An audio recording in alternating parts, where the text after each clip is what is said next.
Hello, and welcome to this session on the role and importance of values in teaching RSE. My name is Helen Corteen and I'm Head of Innovation and Partnerships at Brook. I'm a qualified teacher and youth and community worker, and I've worked in sexual health and sex education for the last 20 years. So the whole area of values and RSE is a complex one, and Brook we've got over 50 years experience providing RSE to young people and providing training on teaching RSE to professionals.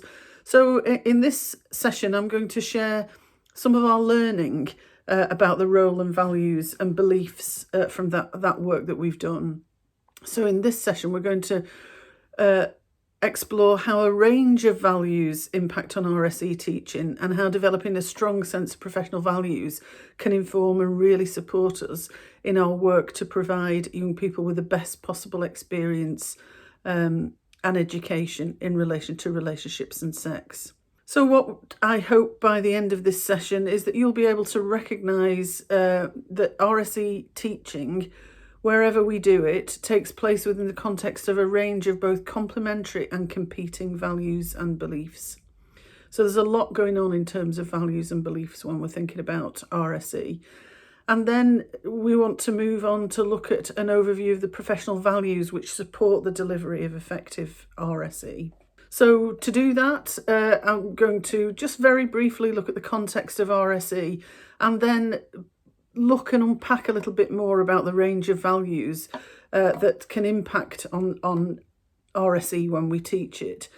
Then look at a little bit about values and beliefs, how they're formed, how they shape the way we think, and how they can possibly impact on the way that we teach RSE and children and young people's experiences of that. And then lastly, going to look at a range of professional values which may help you to find a positive way forward and to pull all that together into some ways forward for you to consider when you're looking at developing your values and beliefs around teaching RSE, or when you're looking at how you might manage some of the dilemmas which might arise in your work. So to start with, paragraph 76 of the statutory guidance says it's recognised that there will be a range of opinions about relationships and sex education. So teaching RSE is always going to involve challenges about values and beliefs. And when we think about relationships and sex, not the education part, but when we think about relationships and sex, they're at the heart of our experience as human beings. And that whole area of our life incorporates who we love, it incorporates our identity, our gender identity, our sexual identity, our practices, what gives us pleasure, sensuality, reproduction, pregnancy and family life. So it covers a really important and key area of human experience. And all of that is shaped by and lived out within a complex interplay of personal, social, moral and religious factors, with values and beliefs playing a central and a complex role in that. And so as a result, in the way that we educate young people about these issues. So there's always going to be dilemmas, and I think it's important that we accept there are always going to be things for us to talk through, things for us to reflect on, and things for us to consider about what's right and wrong, what's acceptable, what's safe when we educate young people, and also when we provide them with the support in their development. So the values and beliefs which underpin the education that we provide is a critically important part of the work we do when we think about teaching RSE. So educating young people about relationships and sex when we can consider the area of our human experience that it covers is vitally important. And at Brook, we believe mandatory relationships and sex education is long overdue, but it's new. It's new that it's mandatory. It's completely new for some schools. It's new in terms of the breadth of the content for some. Some schools have been providing young people with a comprehensive relationships and sex education for a long time. So the guidance is definitely about levelling all of that up, but it's new. And so what we haven't had is core training to deliver relationships and sex education in initial training for teachers and for education professionals. So it's new, so we need to remember that as we work our way through and try and unpick some of these complexities. Because there's often a real tension, and one of the tensions that's at the heart of relationships and sex education is this idea of protecting young people from harm and also providing them with the right education and information for them to be able to make their own informed decisions within their lived experience and with all of that complexity and all of those challenges. And meeting young people's needs is at the heart of good relationships and sex education. But making those decisions about what to teach young people about sex and relationships, when to teach it, can involve some difficult judgments. And age is only one factor that guides us. And the statutory guidance has made it clear that it's down to schools to make these decisions.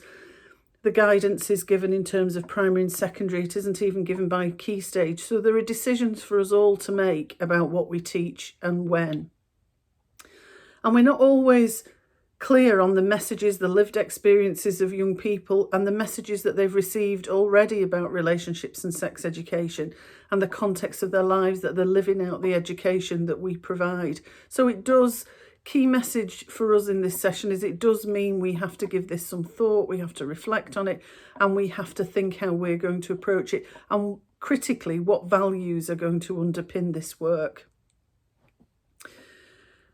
So just to look a little bit at some of the complexity that I've been talking about, and that interplay of values and beliefs.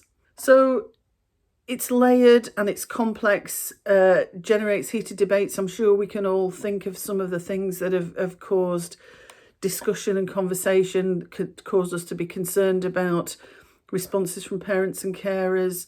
What is the right thing for us to include? And that often comes from this interplay of values and beliefs. So let's just unpick and look at that a little bit.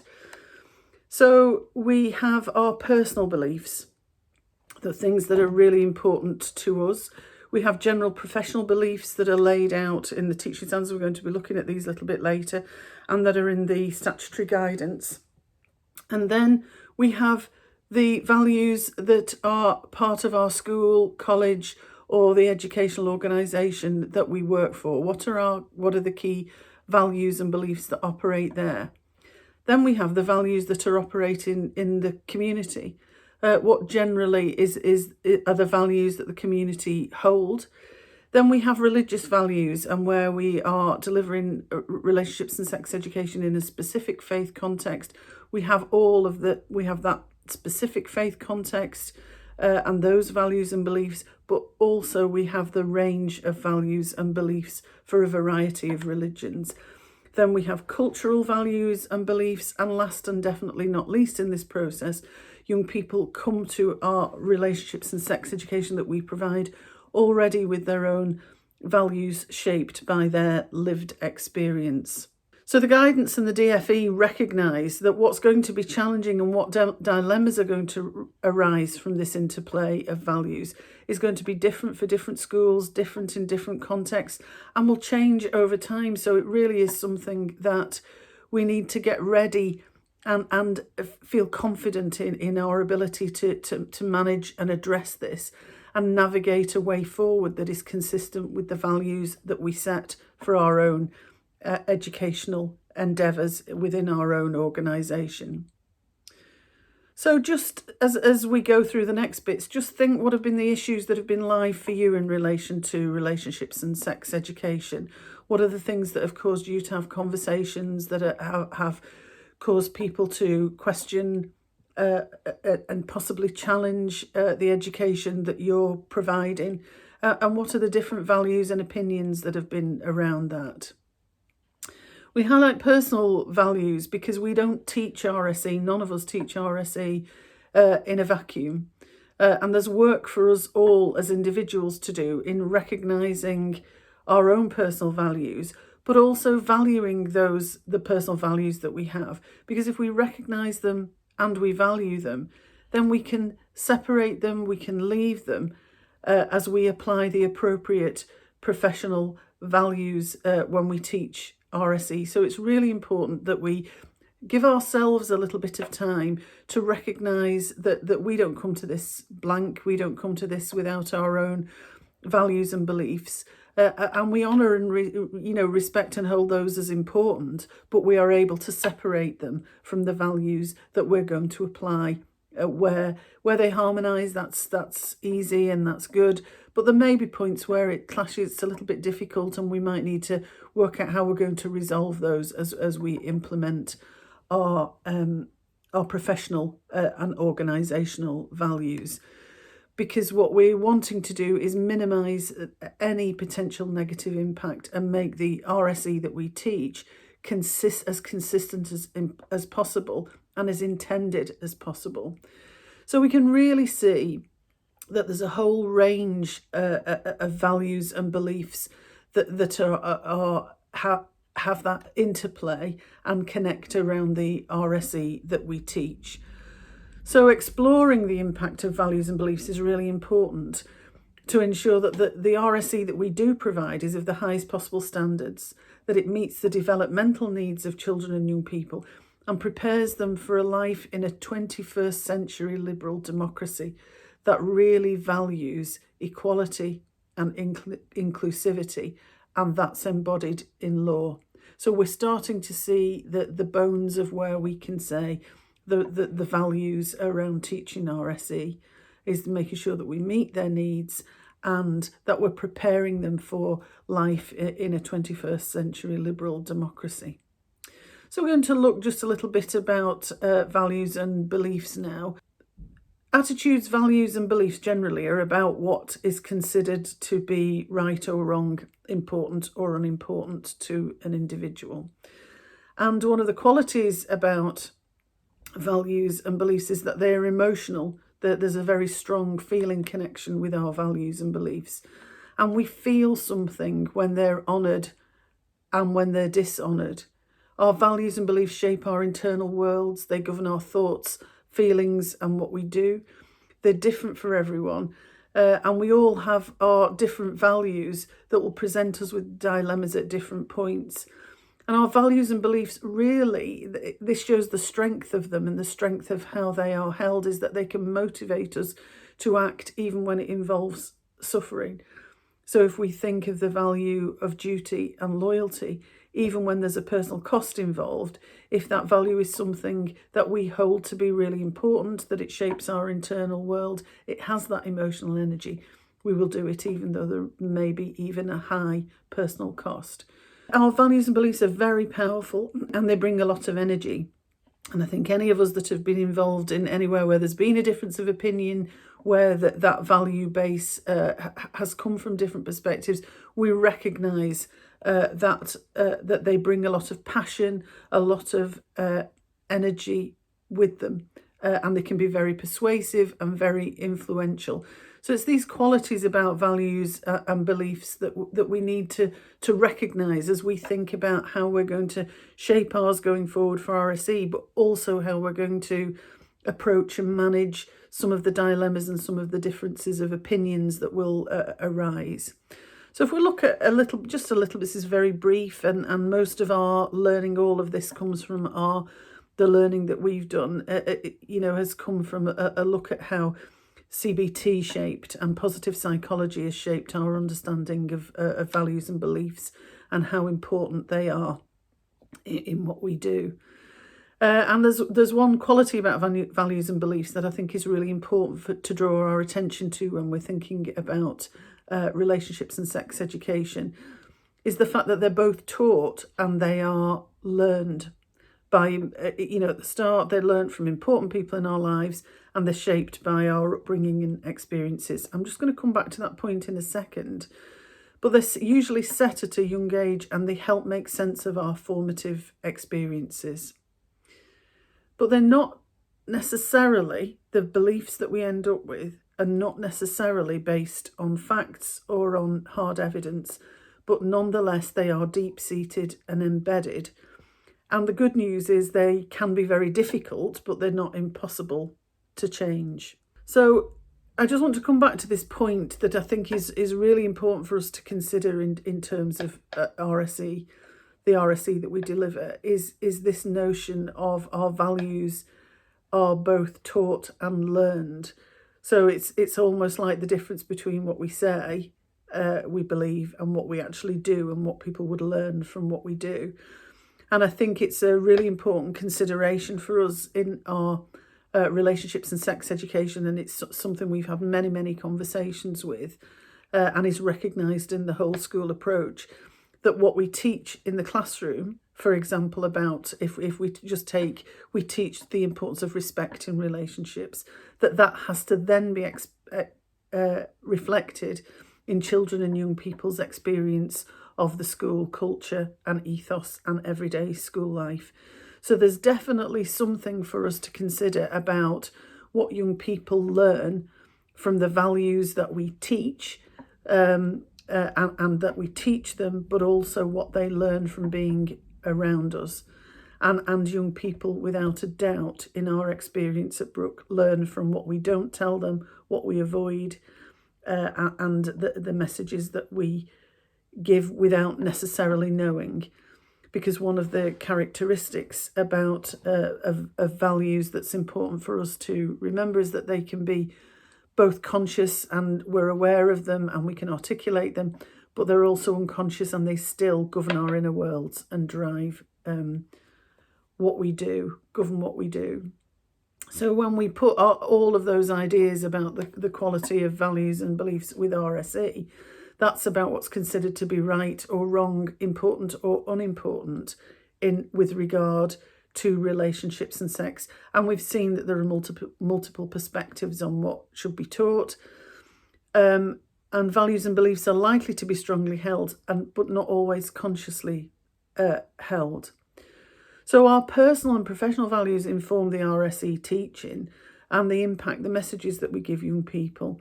And our personal values and beliefs may harmonise or not with socially acceptable and professionally acceptable values. So it's back to that point where there is some work for us to be done in that. So if we look at the potential impact of values and beliefs, so we look at that complexity of all of the different values and beliefs that are operating when we teach RSE. It can affect what's taught and how we teach RSE. It can affect how some specific topics are taught and the messages that we give, the messages that we teach and the message that young people learn. And it can impact on whether young people feel that they can ask questions and have them answered, and the quality and the nature of support that young people receive as they're dealing with issues in their life. Now, all of this can be positive and enable really good RSE that meets the needs of young people, or it can be challenging, and some of the values that can be held and these competing values can actually challenge and limit the quality and nature of the RSE that young people receive, to make it not as effective as it possibly could be. So what we're now going to do is move on to look at some considerations of how we find a positive and constructive way through that. So I just want to pull together the key points that we've made so far. So teaching RSE takes place in this complex context in relation to values and beliefs. And at times the content that's appropriate to deliver in RSE will challenge all of those range of values and beliefs. And if we're not conscious of this complexity, it can impact how we choose to teach and the way we teach to children and young people in ways that we don't really intend. So it is an important area that we give our time, attention and consideration to. So it's important that we're aware that value clashes can happen. And when they do, it requires us to reflect, to give that some thought, to talk it through with colleagues, to take our time to consider what's the best way forward, to do that respectfully, and keep the focus on any potential negative impacts on children and young people. So creating safe spaces where debate can take place, where myths can be identified and challenged, and a constructive way forward found will help support best quality RSE teaching in the classroom. Now, we all know there's pressures on our time, so that is often easier said than that is done. But I think it's time well spent, because if we have a solid base for our values that's communicated, we share that, then as things arise, we're on a much more solid footing that we know is shared to move forward in any given situation. So we're going to look now at establishing some professional principles and establishing a clear set of well-considered and thought-out values and principles that are supported within your school, college or organisation will really help support good RSE teaching that's safe and secure both for the teachers, because you'll know what you're doing is supported, and most importantly for the young people. So as I take you through we've looked at different sets of guidance where we can get clues, where we build our own value base from. As I take you through that, and afterwards you might want to spend some time selecting or ordering the principles that you want to underpin the RSE that you give, and really think about where there might be some values clashes in the RSE content, and how the principles that you create can help you find a way through and help you come to a constructive resolution of that clash or that dilemma, and how you're going to hold a position around your teaching for RSE that is in the best interests for children and young people. So we're going to look at what can help us with that.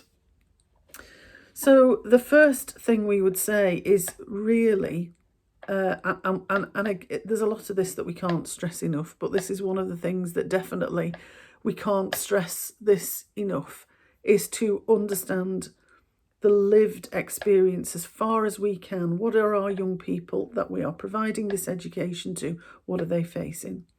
So in our curriculum, we suggest that people have what we call a constructed framework curriculum. So you've got key points that you're going to teach.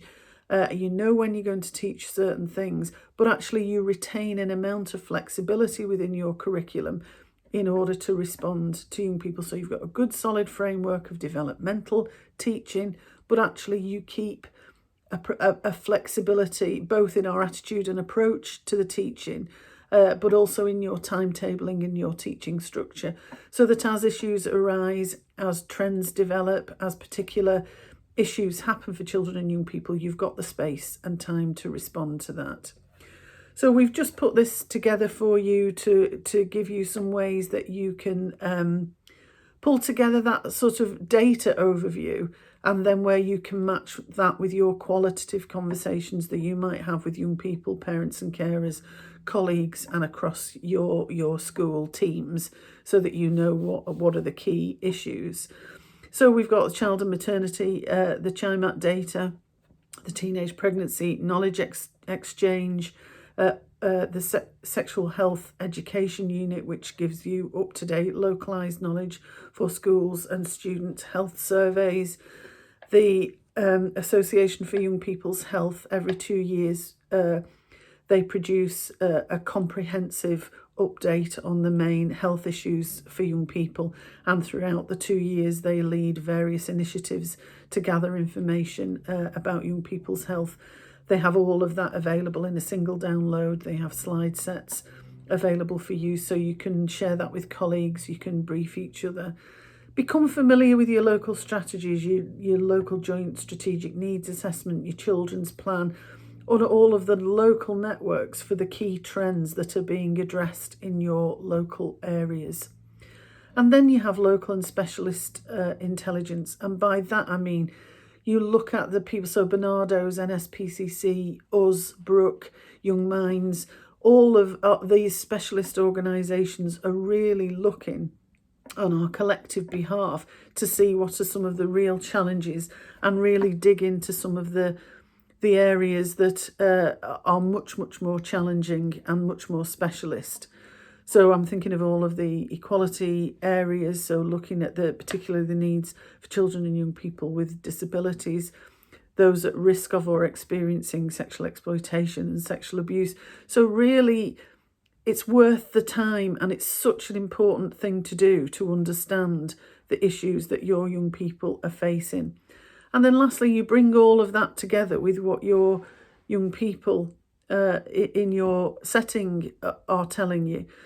You know, we have many tools now so that we can do quantitative surveys, and we can hold focus groups, we can have conversations, we can reflect on the teaching that we do and pull out of the teaching that we do the issues that young people raise. The guidance suggests we have the same sort of evaluation methods that we use for other subjects that will help inform what else we need to teach young people about. And then lastly, this whole area of talking to parents and carers what about their concerns. So first of all, understanding the need, and then we're going to look at, in addition to the statutory guidance that we all now have, we're going to look at additional guidance where we can get a steer on the professional values that we want to inform the RSE teaching that we do. And we've looked at 4. We've looked at the principles of PSHE education. Brook, we have our own principles and our own values that we've developed. And we're starting with the PSHE Association principles to give you a starting point. Then we're going to look at some of the key rights that we've selected from the UN Convention on the Rights of the Child. A quick look at the DFE Teaching Standards, which has that broader context for us, and the school's equality duty. And then we'll pull that together with some things that you might want to consider to move forward. So as I take you through this bit again, just to remind you, you might want to think about what you want to select and how you want to order them. Think about where the value clashes currently are that you have experienced or that you think almost certainly will arise. And as you decide how the principles you set are going to help you resolve those.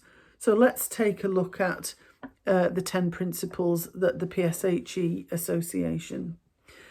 So the first principle, and what's good about a set of principle is that this whole area of values, that they're operated, and we're not always necessarily sure they direct what we do, but it's not always fully conscious. If we set a principle, the way a principle works, and the BACP, we've learned this from our counselling work at Brook. If we set a principle, it highlights our ethical responsibilities, and it also kind of pushes us more towards an action. So if we frame our values as a principle, it can really help to do that. These are my beliefs, I'm going to separate them, but these are the principles that we're going to deliver for our relationships and sex education. So the first one is to start where young people are, and we've already looked at establishing need. So plan a spiral programme, whether it's with your relationships and sex education is within a wider PSHE context or not, is make sure that you build on it, that you set a basis and that you add to it, you revisit, you reconfirm, and you add a little bit more information as you go through. That you take a positive approach. There's no fear, shame or guilt in any of the RSE that you provide for young people. And we utilise a wide variety of teaching and learning styles, not just one way. We know as educators that we all learn in our own way and we all learn different ways. So bring that value, that knowledge and that skill to our RSE teaching. In terms of providing information, and this is a really good one when there's a challenge over what we teach, is that we provide information that's accurate, it's realistic and it's relevant. And if we link that to number 3, we're not frightening young people, we're not trying to shame them, and we're not trying to make them feel guilty about anything. And we encourage young people to reflect on what they've learned both in the classroom from the PSHE, from the RSE, that we deliver, or from what they've learned in life and what they've been taught, the messages they receive. Great activity to do with young people and to keep doing with young people because those messages keep changing. Number 7 is about looking at relationships and sex education as part of that whole school approach. Make that consistent. make that consistent to how the school operates and children and young people and everybody's experience as being part of the school community. And that the principles that we're teaching in RSE are embedded in the school culture, ethos and practices more broadly. And that within the RSE that we teach, you provide children and young people with the opportunity to make real decisions about their lives. Now, this does require the courage for us to actually look at and support young people with the reality of their lives. But we want RSE to actually be as relevant and for as many young people to recognise their lives, to see it, for them to be able to create meaning, to respond and to be as safe as possible. And the last one is to provide, when we're doing all that, provide that within a safe and supporting learning environment for everybody. And what we say at Brook is that you invest some time in that. That's not just going to happen once. It may be slightly different the way you teach RSE than you teach other subjects. You might need to be upfront with young people about that you might need to understand that young people may have reactions that in other situations you might think isn't sort of misbehaviour but is slightly outside. They might giggle a little bit more, they might make, and a lot of it is understanding the sensitive nature and that this is a shift for young people as well. So you need to do that together and value that process. So now if we look at the rights in the UN Convention on the Rights of the Child, we are a signed up country to the rights of the child. Underpins our law. It should underpin all of our all of the services that we offer to young people. So some of the rights that we've picked out as being particularly relevant to RSE, and the thing with the right is that they belong to each one of us. They come with associated responsibilities, of course, that is inherent in rights-based education.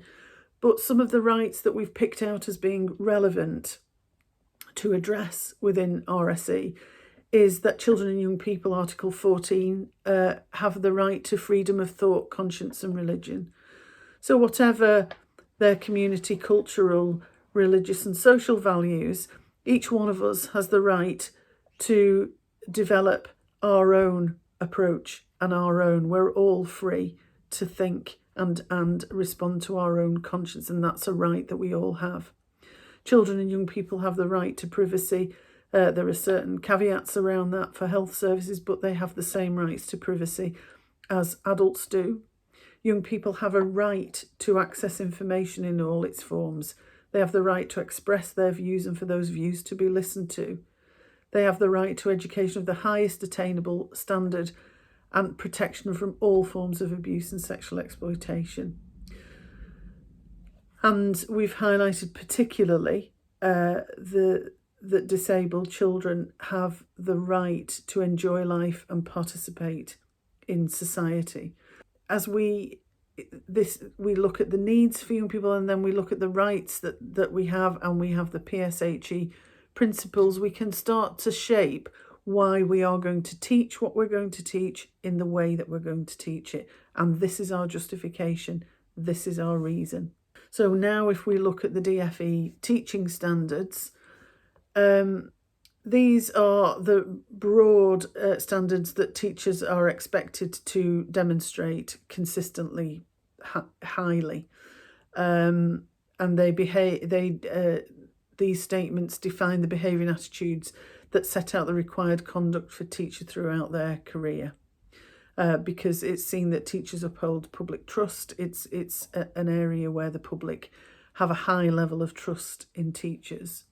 So the ones that we want to draw our attention to for consideration when we're looking at our values and beliefs in relation to relationships and sex education is that we treat children and young people with dignity and with mutual respect. And that really links to the number 3 on the PSHE, that no fear, no shame and no guilt in our teaching. It's open, it's honest, and it helps and supports young people to deal with their lived experiences and to be as safe and make as informed, healthy choices as possible. We maintain good professional boundaries in our relationships with young people and the way that we teach. We show tolerance of and respect for the rights of others. We always safeguarding is central, that we safeguard pupils' well-being and over and above. Any right to privacy is our duty to keep children and young people safe, and that's a really open conversation and an open deal we can have with children and young people, that no matter what, we will keep them safe and we will take whatever measures we need in order to safeguard them. And that we uphold the fundamental British values. We've already talked a little bit about democracy, but here are some clues that support our approach to teaching RSE that enables us to meet young people's needs in the real life context. The rule of law, the guidance really stresses the law as an important framework, an important starting point for the relationships and sex education that we provide. We're going to talk a little bit more about the Equality Act in a second, but this notion of individual liberty. And that lastly, teachers uphold the policies and ethos of their school.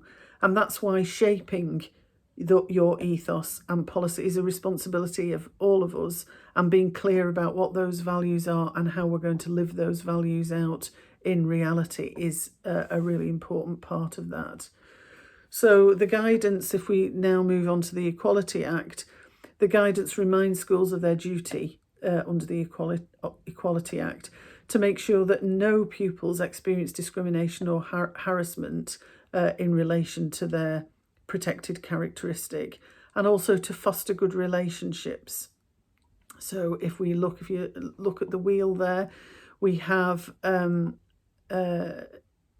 disability, sex, gender reassignment, race, religion or belief, sexual orientation, marriage and civil partnership, pregnancy and maternity are considered within schools to generally not apply to pupils, but to really apply to teachers and school staff.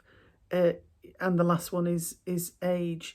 So it's to ensure that all of those protected characteristics, nobody experiences harassment, bullying, discrimination, whether that's as part of the teaching, part of the way the school is structured, or part of those interpersonal relationships that happen at school. And schools have reminded that they've got to make reasonable adjustments to alleviate disadvantage and be mindful of the SEND code of practice. So in all schools, the guidance is very clear that the religious background of all pupils must be taken into account. And schools that have a designated religious ethos may teach their faith perspective on any topic, but they should ensure that the content, so this is where these two things sit, and where possibly you may experience some dilemmas or some things that need working through, and where this balance of these principles that we have, we don't want anybody to feel fear, shame or guilt. We want young people to have accurate, relevant information. They have the right to that. They have the right to make their own minds up and the right to review that information, and that is set out here, that that can sit next to the teaching of a faith perspective. Now the DFE in their guidance, they talk about guidance of implementing the statutory guidance. They talk about producing scripts, so you work out what your position on a particular topic or area is, and you create your position, and that is broadly communicated. So any challenges, proactive conversations about it, there is a consistent message. That can be really useful for you to consider. But I think what we're saying here with religious considerations is those two things can sit next to you. You can teach a faith perspective and you can teach full information, and they can sit next to each other and be really clear what they are. So that's the last part of that. So just to pull all of this together, thank you for listening. This has been a long session, so I hope you found it useful and interesting. we're sharing with you our learning so far. So some of the ways forward for you to consider is, first of all, if you're teaching RSE, to reflect on, clarify and honour your own personal values and beliefs. Know what they are, hold them as important, so that you can separate them and you can leave them over there and you just think, right, these are the principles that I'm going to work to. You might want to consider utilising a needs-led, rights-based approach. We would certainly advocate that as a guide to the best outcomes for young people, and consider a whole school approach to teaching and to teaching RSE, so you get that consistency with what's taught in the classroom, with what children and young people experience in school life. And establish the core values that will underpin your RSE teaching. Be able to articulate them, talk about them, make them easy to understand for people, and then you can create, as part of that, you create forums for open discussions and to set those so that you can really debate those through and arrive at something that people are on board with, that people understand, that everybody can articulate, and that they're agreed at the most senior level. And if you do want to take up this idea of creating scripts, they can fall out of that. And that gives you a really solid base to then enter into conversations with the community, with religious leaders, with parents and carers, because you've set your values. And you may want all of those people to be part of that value setting process. You may want to do some of that work first. But the important thing is that you have open forums, that they're open and that people can genuinely share their views.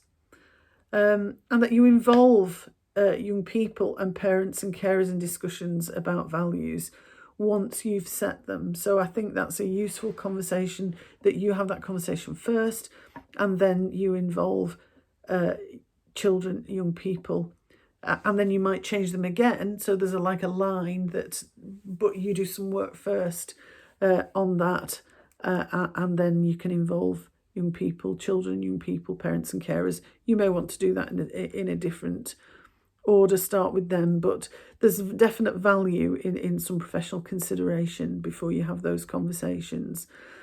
And last, ensure that once you've done all that, you've set them, you know what you're about, is that ensure the teaching and the support that you give to young people is actually informed by those principles, that you live it out, and that you monitor the impact of that, and that you're ready and prepared to adapt and be flexible if there's new learning along the way. There's no simple answers to this, and we do have to keep learning as new issues arise.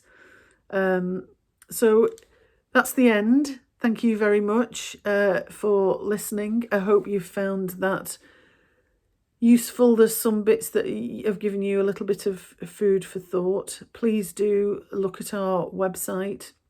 We would love to work with you more on the issues around values, around support, and how you can translate that into your curriculum. So, please do check out our website for the training that we provide. Look at our e-learning and do contact us if you feel that you would like to work with us more on this issue. So I'm Helen Corteen. It's been my pleasure to deliver this session for you. Thank you very much.